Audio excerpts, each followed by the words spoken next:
So my name is Rabbi Mordechai Lightstone. Together with my wife Hannah, we run Tech Tribe, which is a community for Jews in tech and digital media to connect and explore Judaism and kind of various thoughts and things like that in a space in a way that speaks to people who work in the kind of digital and tech space. And through that, it's been a pleasure for the past really a year now to host these regular meetings with the Juglers via the means of the internet. Now it's all over the world, not just New York City, to discuss various interesting topics.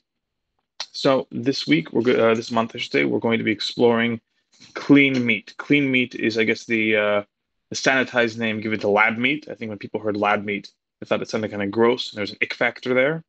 And so instead, clean meat became the name for meat that's grown through stem cells. This isn't like an Impossible Burger, which is made out of soy and mushrooms and all those other things like that. Rather, an actual meat that is made from animal cells, but is created without actually slaughtering any animals, or at least not slaughtering any animals after the first one, as we'll get into. And so I have a handy GIF here that I found on the internet that shows the process. I'm not going to get into any of those technicalities really about how to actually create clean meat, and instead we're going to speak about the approach from Jewish law. And in that, there are mainly two questions. Number one, can we make kosher cheeseburgers with real cheese and real meat, something grown via lab? And number two, can we make kosher bacon? And we're going to explore both of those topics. So when it comes to discussing clean meat, there are two potential issues that arise. The first one is, how can you make meat out of something that is essentially forbidden in the first place? And so here the Talmud in Avodah Zarah, that's the tractate of the Talmud that speaks about idolatry and idolaters and various other laws that stem through that, has the following passage. Rabbi Yishmael asked Rabbi Yeshua while they were walking on the road, for what reason do the sages prohibit the cheese of Gentiles? If a non-Jew makes a delicious brie, why is this brie or any other cheese not considered kosher? And so Rabbi Yeshua said to him, because the Gentiles curdle cheese with rennet from an unslaughtered animal. As the rennet is not kosher, the cheese is likewise prohibited. So when people make cheese, especially the old-fashioned way, today they're vegetarian and vegan rennets, which are made, I should say vegan because the cheese wouldn't be vegan, but they're vegetarian rennets, which are made out of various plant-based enzymes. But traditionally, the way cheese was made was you take a little piece of the lining of the calf's stomach, or some of the milk found within the stomach, either one, that has the enzymes that are used to coagulate the cheese, and put that in the milk, and through the magic process of cheese making, you'd end up with a real cheese. So the rennet is what's called in Hebrew a davar hamaimad. It's the thing that gives form and shape and creates the cheese. And therefore, since the very basis, the very beginning of the cheeses made by non-Jews are made from a piece of meat, from a stomach lining, from a non-kosher animal, an animal that wasn't slaughtered according to Jewish law, and therefore it's not kosher. Since the beginning is not kosher, the end product is not kosher as well. So that's the first potential issue, that if the initial cell sample used for making clean meat, lab meat, is from a non-kosher animal, meaning an animal that was not slaughtered properly, just your average, non-kosher piece of meat. If you're using those cells to propagate and create the clean meat, the lab meat, then it wouldn't be considered kosher. That's the first potential issue that we're going to have to navigate. The second issue is as follows. According to the oral tradition, we learned, this is quoting Maimonides, we learned that the intent of the Torah statement, do not partake of the soul together with the meat, is to forbid the limb cut off from a living animal. There is one of the 7 commandments that Jews and non-Jews share together. Non-Jews have something in Jewish law called the 7 no-hide laws, is the rule that's called in Hebrew aver menacha. You can't take the limb from a living animal and consume it while the animal is still alive. This is something that the Torah considers needlessly cruel, among other reasons, and therefore to eat the limb of the animal is still alive is forbidden, and therefore to take off in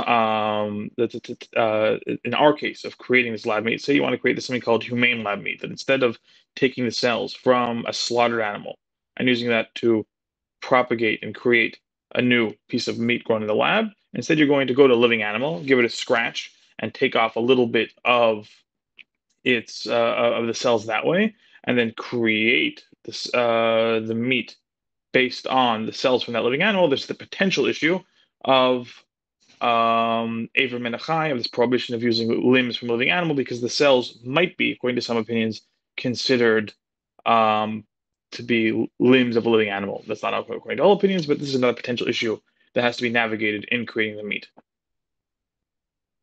But let's take a step back, and let's say that we address these two issues, that we're using meat from an animal that is has been slaughtered in the kosher way, and we're not taking any cells from a living animal. Just to be sure that we don't run into those issues, you take a nice kosher piece of steak, you take those cells, if that's the cells you use, I don't know on a technical level, and use it to create meat in a lamb. So the basis of the meat is from kosher meat, and it's not from a living animal. Is that enough to be able to then create a truly non-meat meat that can be eaten with cheese? So a story of Rabbi Shimon ben Chalifta, from the tractate Sanhedrin, was walking on the road when lions met him and roared at him. Thereupon he quoted from the Psalms, the young lions roared for prey and to beg their food from God, and two lumps of flesh descended from the heavens. They, the lions, ate one of them and left the other. So then he picks up this piece of meat that fell out of heaven, the lions had eaten, and he brings it to the study hall, and he asked, "Is this fit for food or not?" So the scholars answered him, "Nothing unfit descends from heaven. If it came from heaven, if God dropped this meat in your lap, fell from the heavens, then it's considered good." So Rabbi Zera asked Rabbi Abahu, "What if something like in the shape of a donkey were to descend? What happens instead of a piece of meat that clearly comes from a cow descends from heaven? So therefore, God is giving kosher meat from heaven. What happens if the meat looks like donkey meat? It looks like non-kosher meat that comes from heaven." So he replied, "You foolish bird," but did not answer him that no unfit thing descends from heaven. So according to this, at least heavenly meat could look like non-kosher meat. For example, like a donkey or like a piece of bacon or whatever it is. If it descends from heaven, it would be considered good.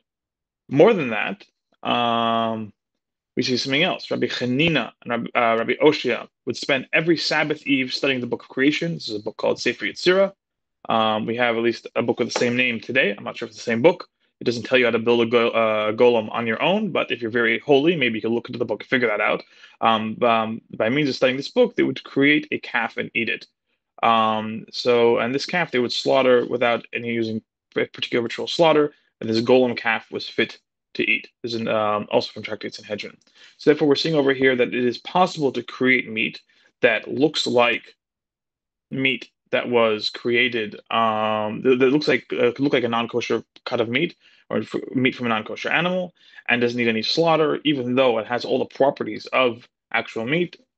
Nevertheless, it's not considered real meat, and the animal's not even considered a real animal, and therefore does not. It can be eaten as is. Therefore, Rabbi Isaiah Horowitz wrote the Shnei Luchot HaBrit, known as the Shalah, says anything which came into being through this method of using Sefer Yetzirah, of creating a golem, is not subject to the halachot requiring slaughter, removal of blood, etc. So he's of the opinion that any meat that's created not by non-natural means, by not being born from one calf, from a cow, and whatever it is not doesn't have any of the limitations of kosher that apply to it. And therefore, we could say that perhaps meat that's grown in a lab obviously doesn't need any kosher slaughter once it's been grown. And number two, it can be eaten, entirely as is upfront.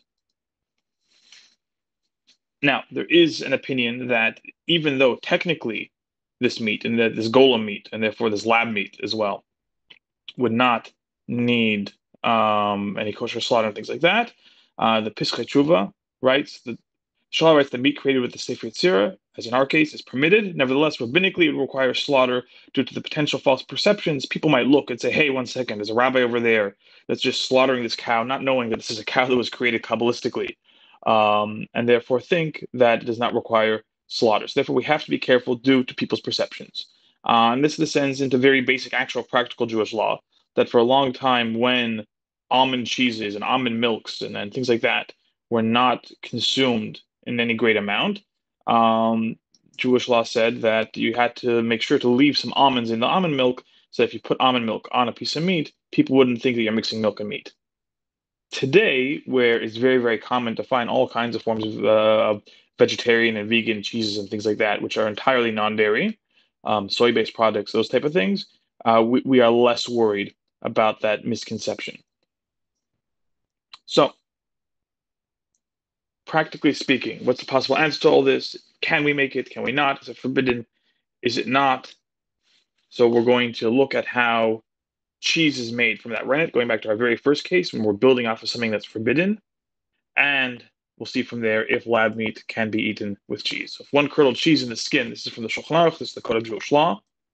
If one curdled cheese in the skin of the kosher stomach, if there is the taste of meat in it, it is forbidden, and if not, it is permitted.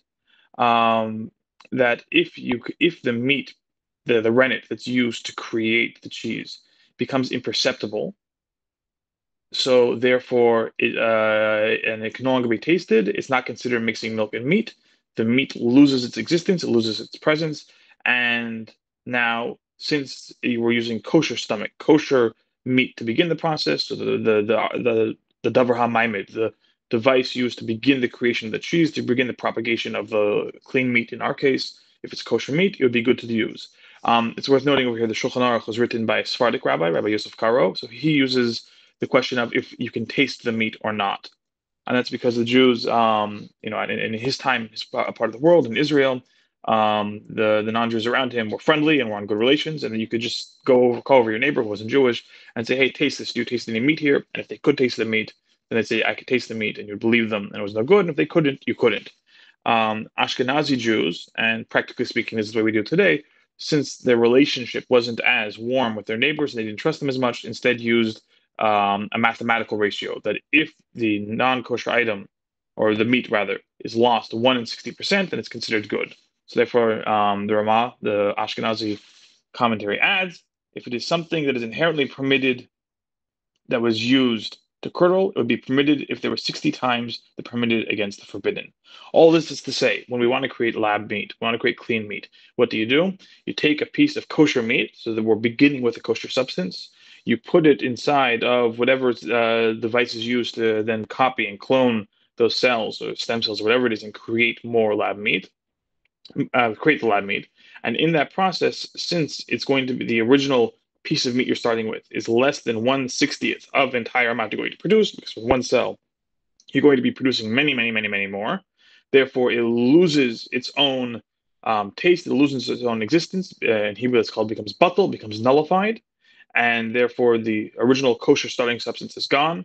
It's been lost in the substrate that's used to grow and create the new meat.